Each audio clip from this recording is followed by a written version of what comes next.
Good morning, beautiful. Oh, look, I'm off-centre. We can't have that. No, I don't have OCD. I just like to have everything look good, right? It helps. Excuse me. And we're inside today because it is misty moist out there. It's so beautiful at the top of the hill. I took a picture and thought, Gaia, you just turn it on for me every day. Thank you so much. But it is definitely too misty moisty to be outside. Good morning, Andrew.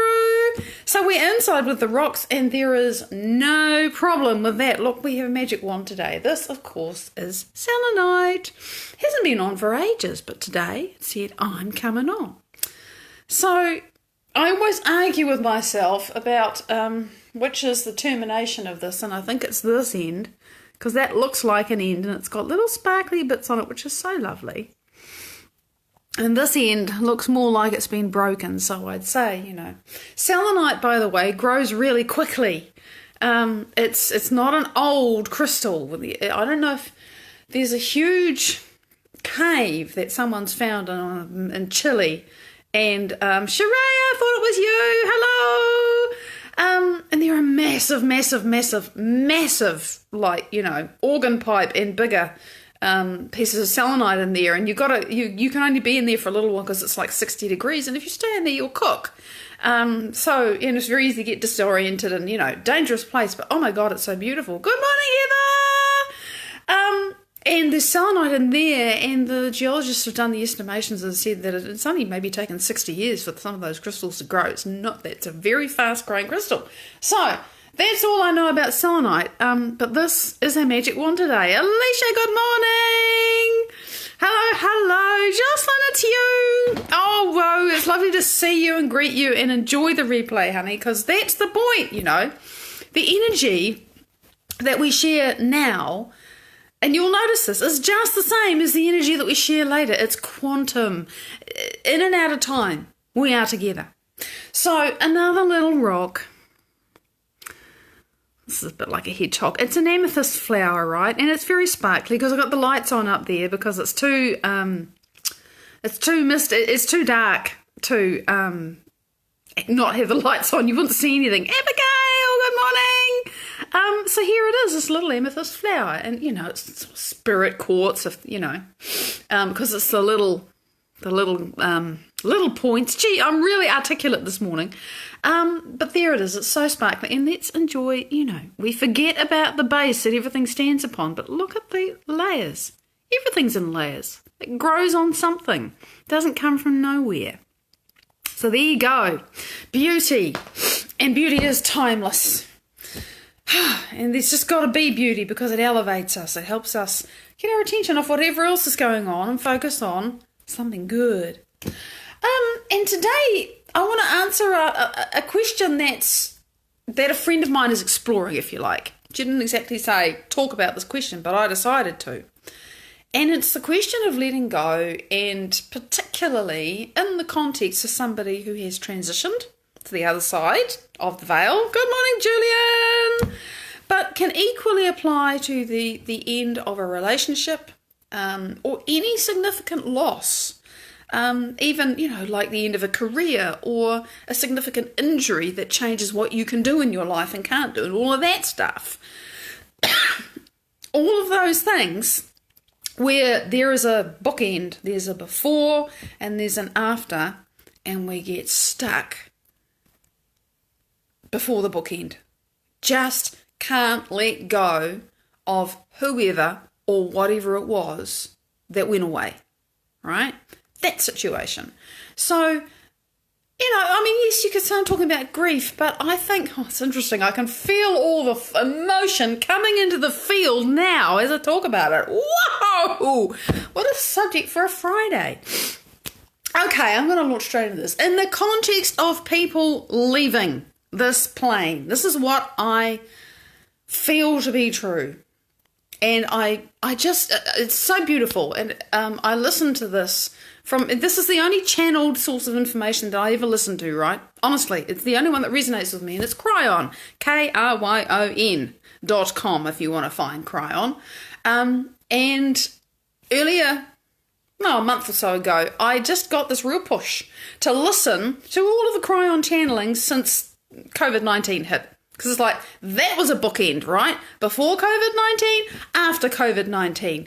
Old life gone, new life beginning. And it was like a massive catch-up on what's going on planet Earth. And I see there are more channelings there now, so I'm going to have to do that. Because it just helps me. This is the news channel I listen to. And one of those channels is about the whole thing of transition. And what happens to the person? Are they gone? Have we really lost them? And so Cryon goes into this, and if you go there and you go to the cryon.com site and you go to the channelings and you'll find your way in 2020, of course, this year, and I think it was in September, there are 4 channelings in a group in a place called Banff is it Canada? BANFF. You'll find them, 4 channelings. The 4th one is about transition, but I recommend you listen to them all because you need the context. And Cryon explains that when people cross over, when they leave their body, and it comes in the hopes and the dreams, that's the piece, that is the problem. When they leave their body, it actually takes 3 days, give or take, and you see this reflected in funeral and burial traditions. It takes 3 days for that person to stop being sort of entangled with the physical realm and become truly interdimensional, and then they go back and they're greeted, and there is a party, man! They are back in unity, they are back in wholeness, they are back in oneness. They're like, oh my God, I feel so good. And if you read the stories or listen to the stories of people who've had any kind of near-death experience, without fail, it was beautiful and they didn't want to come back, right? So they are having a grand time. That's the first thing to know. Whatever any tradition has told you about, they go here or they go there, I'm sorry, as far as I'm concerned, that simply isn't true. Everybody goes back to that place, goes back to unity. Enough said. And yeah, they're probably going to get really busy deciding what they're going to do when they jump back in. And by the way, I think that happens in the eternal now in an instant. It takes as long as it takes and no time at all. Because what I understand, and I haven't seen this, right? But it, you get these children coming back and they remember things from before they were born, and you can correlate the facts. There's so much evidence now. They come back because they want to be here. So you think, oh my God, they're mad. Anyway, that's what happens. They are not lost. And the other thing is that Gaia, the earth, long story short, remembers everything. And there's an imprint and there's a resonance. And also, just to throw another, I'm not going to go into that concept any further either. Cryon will explain this all to you beautifully. The other thing is that, do you think that you here in this body is entirely you? Do you think there's no portion of you that isn't somewhere else, still on the other side of the veil? Do you think that your entire consciousness and your awareness where you are is all there is of you? It's like you go back and some of you stays here. And you have people who remember being their own grandparents, and you have, and like you said, Andrew, the kids come in now and they have so much memory of the other side. And we're here and we're there at the same time, so nobody is really gone. There's an enormous memory in the planet, and they're around. So this all that's gone is the body. And of course, if you're stuck in stress, if you're in anger or fear or sorrow, all you're seeing is a particle. All you're seeing is matter, and the fact that matter has changed. That relationship is over. The job is gone. You got a diagnosis. There was an earthquake. You're stuck on matter in survival. Because there was a person in a body. Now there's a person, but they're not in a body, and you miss the body. And so we get stuck in that. And then you're stuck in the past. You are stuck in the loss and the separation, because when you're stuck in stress, it's like, I'm here and that person's over there and I miss them, and round it goes. And it just, it's not going anywhere. You are stuck in the past.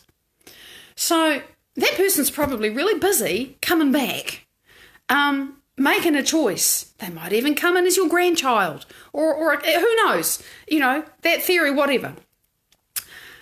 But the point is that while you are still mourning and grieving and wishing that it was like it was, you're stuck in the past, you can't move on.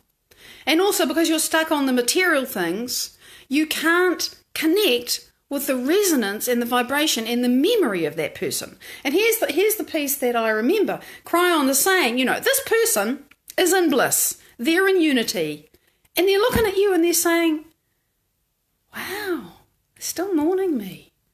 I love this person so much. Whoever they were, before they crossed, I love them so much. Gee, I wish they'd really get on with their life. They should know that I'm so happy, I'm so proud of them, I love them so much.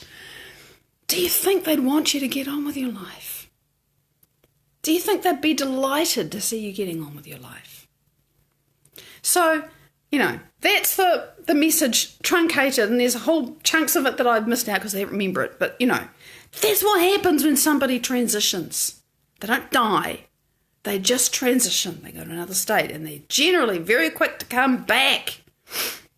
Now, and some do actually stay in spirit. You're right. So, for many reasons. So the point is, if we understand that intellectually at least, we haven't embodied it because we're still hanging on to the past. And the same kind of principles apply to relationships and memories and everything. Oh, hi, Solera, great to see you. Then, what is it we're really hanging on to that keeps us stuck in the past? Obviously, it's our emotions. Our emotions keep us anchored in the, oh my God, they died, because it is a death to you. They're gone. You can't see the person. You can't talk to them, all that. And you're stuck in that emotion and you're stuck in the past. So if you think to yourself, okay, I got to move on from this. I got to move on. But I'm not, because I miss them so much and all that. I was thinking about this and thinking, what is it that people are really hanging on to? And what we always hold on to when there is a big change in our lives and we can't go back, but we sure wish we could, is we are holding on to who we were before that change happened. And frequently, we hold on to who we were because we haven't worked out who we're going to be. Jen, good morning! And to recognise, shit, my world has changed. Who I was is not appropriate for this world anymore. I mean, I'm here, but it doesn't fit. I need to adapt, right? I need to update. But what we don't realise is the self needs to change. And you actually have to stop and look at yourself and your feelings and everything else, and it's a process. It doesn't happen in an instant. And think, which parts of me do I have to make peace with the fact that it's not like that anymore?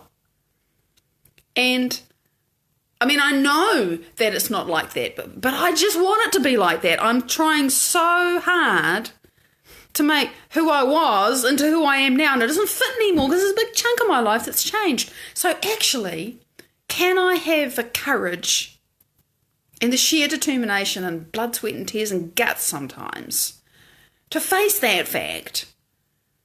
I think, who am I now? Now that the world is on its head, I feel like my guts have been torn out. My heart may feel broken. All of that stuff, okay? What you're actually grieving is the loss of the old self that was. And that's a bit of a thing to get your head and heart around. But that's really what's going on. Because that person, that job, that relationship, the state of your health or whatever, and I mean the state of your health is a great thing, Here's a diagnosis, right? Here's the time before the diagnosis and here's the time after. Now, the day before and the day after, this moment when you find out something has happened or whatever, your body really isn't that different. What's changed is your awareness. Now you know something's changed. And for a diagnosis that's suddenly, oh my God, I have this situation that I wasn't aware of a week ago, whatever. It's the same thing. It's a massive loss because the self that was before, one way or another, is transitioning to a self that is now. And there's a change, and we actually have to have the guts to look at ourselves and say, well, right now, practically what's changed? What does this mean for me emotionally? And I don't mean go into this analysis paralysis thing, just to recognize how you're reacting and responding to this. The two things. How am I reacting? How am I knee-jerking? How am I unconsciously feeling and, inhabiting this situation? I don't even realize that I'm just playing these programs. And how am I consciously choosing to respond to it? And are either or both of those needing to change? And if they are, well, actually, who do I need to become? What do I really, truly need to say? Inhabiting this emotion is not loving to me. Remember we talked about that, I think, yesterday or the day before. The thought that you fire resonantly matches with certain neurotransmitters that get released from the pods and the little dendrites that go across the synaptic space into the axon and transmit the thought, and that means chemistry to your body. So it is not loving to you to get stuck in and continue to fire that fearful, lostful thought. Yes, you've got to process emotions when they come up, but to continue to say, oh, but I don't want it to change, I can't let go. Yeah, you can, but you got to work out what it is you're going to put in its place. Oh, but I can't replace that person. No, you can't. But it's you that you've lost, so who do you want to be now that they've gone? Did they make you feel safe? So who are you who's more courageous and feels stronger and able to cope in life alone? Did they always give you the advice that you now feel you can't get? Well, who are you if you're able to connect with the wisdom and the universal knowledge and awareness that actually has always been part of you, and they've just been the mirror that's allowed you to receive it and perceive it, but actually it's you that gets to be that now? Do you have the courage to face up to the things that that person or that situation or that job or whatever gave to you that now you don't have, that now you actually do have, but you've got to get it a different way. You've got to create it a different way. You've got to be more of it to yourself and less of it out there. See, it's removing the thing that was out there that gave you a certain state of being. And if you like, taking responsibility back to yourself and saying, well, I can create that for myself now. Should I don't know how, oh, damn, this is unknown, which means that I've got all my resistance and my limitations and my fears and my judgments and everything else to overcome to get there. But this is what we're doing. Zella, it's lovely to see you. This is what we have to do when there is loss. It's a deep journey. And I sort of feel a bit confrontational saying, do you have the courage to do this? It takes guts. But the alternative is that you stay where you are and you can't let go and you can't move on. And you're constantly thinking, oh, I can't let go, it's too hard, I miss, blah, blah, blah. And I mean, the other thing, and I do have time. I faced this actually a little bit this morning. I can't tell you the context, it'd take forever. But I recognised in my meditation, oh my God, I am really holding on to the way that things used to be in a whole other life. You have to watch the replay, Zella. It won't make sense and I haven't got time to explain it now. I've got 3 minutes left. She says holding up 4 fingers. Isn't that just hilarious? So it's interesting. I've lost my train of thought. That's all good. So letting go of who I used to be. That's right, my story. Recognizing how much I wanted to hold on, how much I wanted to control, how much I wanted to push it back into what it was because it was familiar and known, and I was scared to come into this place, briefly, to come here, so different, so unfamiliar, so I don't know how to be here.